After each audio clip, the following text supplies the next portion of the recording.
अगर आपसे मैं कहूं क्या यह हरकत करने के बाद आकाशदीप पर लग चुका है बैन। इंडिया बनाम इंग्लैंड के 5वें टेस्ट मुकाबले के अंदर जब आपके आकाशदीप साहब गेंदबाजी करने आते हैं और सामने बेन डुकेट रहते हैं, आकाशदीप जब गेंदबाजी करते हैं बेन डुकेट आउट हो जाते हैं, तो आउट होने के बाद आपके बेन डुकेट को कंधे पर हाथ रखकर बाहर तक छोड़कर आते हैं। तो काफी लोग ये कह रहे हैं कि भाई ऐसी हरकत करने पर आप पर बैन लग जाता है, ऐसी हरकत करने पर आपको फाइन भरने का जुर्माना लग सकता है। कितने रुपए भर सकते हो और कितने समय के लिए बैन हो सकते हो, आइए बताते हैं। क्योंकि यहां पर इंडिया बनाम इंग्लैंड का 5वां टेस्ट का मुकाबला हो रहा था। उसमें भारतीय टीम टॉस हार जाती है और टॉस हार कर भी रिकॉर्ड बना चुकी है, क्योंकि 15 बार लगातार भारतीय टीम ने टॉस हारा है। उसी के साथ साथ जब पहली बैटिंग मिलती है भारत को तो 224 बनाती है।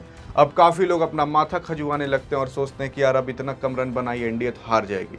लेकिन उनको क्या पता था कि भारतीय टीम के अंदर आकाशदीप जैसे गेंदबाज, मोहम्मद सिराज जैसे गेंदबाज भरे हुए हैं। तो उसी के साथ साथ वो लोग आते हैं, इनको 250 भी नहीं बनाने देते, केवल 23 रन की लीड मिलती है और भारत उसी पर सिमटा देती है। और 2 ही दिन में दोनों इनिंग खत्म हो जाती है और भारतीय टीम बैटिंग करना भी चालू कर देती है। और उसमें अब भारतीय टीम लीड भी दे चुकी है। अब अगर भारत ये मुकाबला जीत जाता है तो आप जान जाओ ये सीरीज 2-2 से बराबर हो जाएगी। इस सीरीज को कोई नहीं जीतेगा। अब यहाँ पर बवाल इसलिए उठता है क्योंकि जब आपके आकाशदीप गेंदबाजी कराने आते हैं, बेन डुकेट वहाँ पर बैटिंग करते हैं, तो बेन डुकेट एक पीछे की शॉट खेलने के चक्कर में आउट हो जाते हैं, क्योंकि पीछे ध्रुव जुरेल जैसा एक शेर खड़ा रहता है जो कैच झपट से पकड़ लेता है। अब आपके बेन डुकेट साहब यहाँ पर केवल 43 रन मारते हैं और 43 रन मारने के बाद आपके आकाशदीप इनको सोचते हैं कि भाई इनको कोई दिक्कत ना हो, सहारा दे देते हैं। यहाँ पर आप देख सकते हो इस तरीके से कंधे पर हाथ रखकर थोड़ी बातचीत करके थोड़ा आगे तक छोड़ कर आते हैं।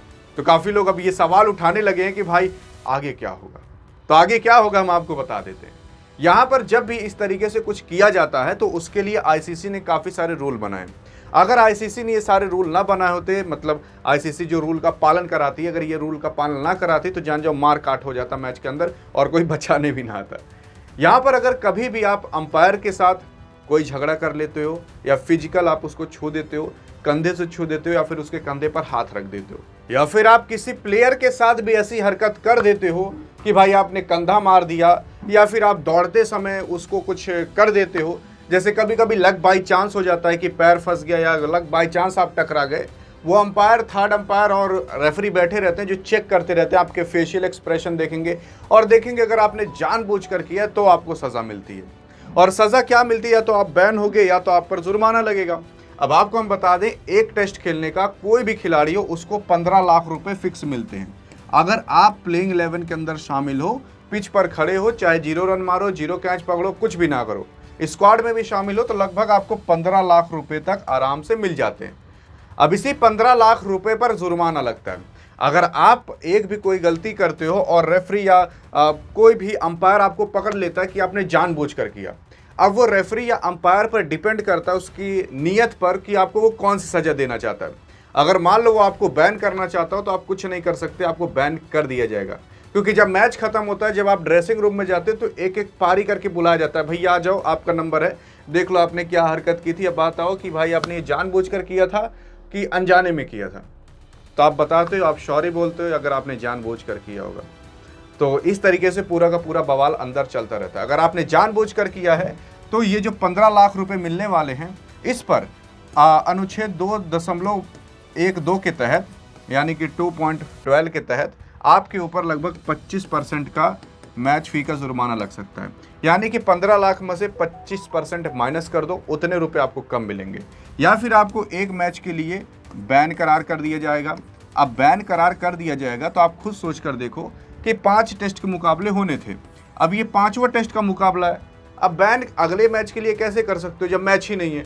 अब इंग्लैंड के खिलाफ मैच भारत टेस्ट का पता नहीं कब खेलने वाला है, कई साल बाद खेलेगा, और भारत T20 और ODI भी अब 2026 में इंग्लैंड के खिलाफ खेलेगा। तो अगर आपको बैन भी किया गया तो बैन किया नहीं जा सकता, क्योंकि कई साल बाद अब मैच होने वाला है, तो कई साल बाद कौन ही देख रहा है। तो इस वजह से जब आखिरी टेस्ट मुकाबला होता है या फिर आखिरी मैच होता है, उसमें आपको बवाल काफ़ी सारे देखने को मिलेंगे। इसलिए आपको बवाल काफ़ी सारे देखने को मिलेंगे क्योंकि अगला मैच नहीं है, जितना बवाल कर सको कर लो, आखिरकार रेफरी बोलेगा तो थोड़ा बहुत सुन लेंगे, उसके बाद हमें मुंह बनाकर आ जाएंगे बाहर, जैसे टीचर के सामने हम जाया करते थे बचपन में। तो यहाँ पर आपके आकाशदीप साहब को कुछ नहीं होने वाला है। बहुत ज़्यादा से ज़्यादा होगा तो ये 25% का इनके ऊपर मैच फी का जुर्माना लग सकता है, और 15 लाख में से 25% माइनस कर दो, उतने रुपए इनको कम मिलेंगे। और यहाँ पर आकाशदीप साहब अगर आप सोच रहे हो गलत किए हैं तो कुछ गलत नहीं किए हैं। मैं आपको बता दूं, पहले यही सब कारनामा भारत के साथ दूसरे कंट्री वाले करते थे। अब भारत इतना आगे बढ़ चुका है कि भारत वाले दूसरे कंट्री के साथ करते हैं, बस इतना ही अंतर है। शुरुआत इन्हीं लोगों ने की थी, खत्म हम लोग कर रहे हैं। आपको पता होगा कि जब जोफ्रा आर्चर, बेन स्टोक्स यार बॉलिंग कराते हैं ना, तो हर बॉल बाद आकर सामने जो भारतीय टीम का बल्लेबाज खड़ा ना, उसको उल्टा सीधा बोल कर जाते हैं, लेकिन भारतीय टीम का बल्लेबाज सुन लेता है। लेकिन जब से विराट आया था ना, तब से ये सारे नियम कानून टूट चुके हैं। विराट तो जानबूझकर कभी कंधा मार देता है तो कोई रेफरी की औकात नहीं होती है, आप पूछ लेगी आपने सही किया था गलत किया था, हालत टाइट हो जाती होगी। और इस वजह से अब भारत उस लेवल पर पहुंच चुका है कि कंधे पर हाथ रख के लंगड़ी फंसा गिरा दे, दांते काट ले, कोई कुछ नहीं कहने वाला। बाकी आपको क्या लगता है कि यहाँ पर आकाशदीप ने सही किया था कि नहीं, बताइएगा जरूर। बाकी अधिक जानकारी चाहिए तो बगल में क्लिक करके देख सकते हो। मिलेंगे इस वीडियो के अंदर, तब तक के लिए जय हिंद और जय भारत।